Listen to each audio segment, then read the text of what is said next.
Coda, you need to go upstairs. Coda. Okay, here we go. So, all right, guys. Hey, this is going to be a little lesson on doing curves. I've talked about it a million times and I haven't done it yet, so we're going to do a little lesson on how to do curves.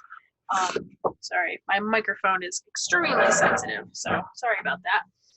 So what you see here on my desk is this awesome book, Perspective Without Pain, which is where a lot of the stuff that I gave you in the previous packet came out of, like drawing from observation and using perspective and using like your pencil as a tool to sort of decide what's plumb and level, that sort of thing.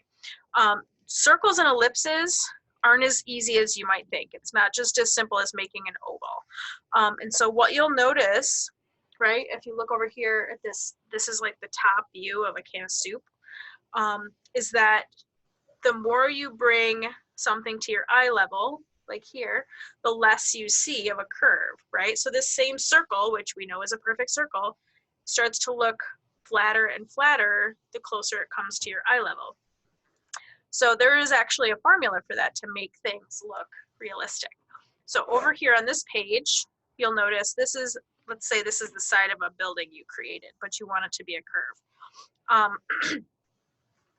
The first thing that you're going to do is take that rectangle and make an X, just like you were finding the center of it, like for the end of a building. So you're going to find the center by making the X, then you take a plumb line up through the middle, and then you're going to take a line back to your vanishing point, wherever that is, whether it's on this side or that side. And now you have this point, this point, this point, and this point that you know that your circle needs to kind of touch off of, right? What you'll notice in this example here is that that curve dips lower than the tangent point here, right? The tangent is like where that connects, right? Where that center is. And where the angles are tighter, right? The circle is tighter, and where the angles are more open, the circle is more open.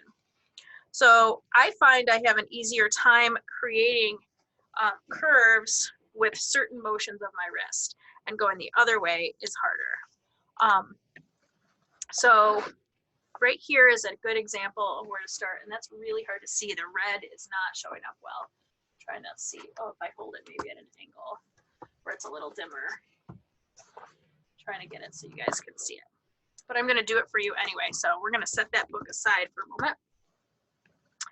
And I'm going to use brown paper because I feel like the camera will have a better time once I start drawing. It will have a better time picking that up. So I'm going to find myself a nice soft pencil here if I can. Colored pencil, sorry. All right. So this is a nice soft 6B, right? So the first thing that you have to do when you're going to make a curve is you need to make the surface that the curve is going to go into. So let's do one similar to what we saw in the book. Okay. So I'm going to pretend that I used my vanishing points for this, because the most important thing from this is that you can kind of see what's happening. And we are getting some weird shadow from behind me. So I'm going to turn that light off. So pause for just a second.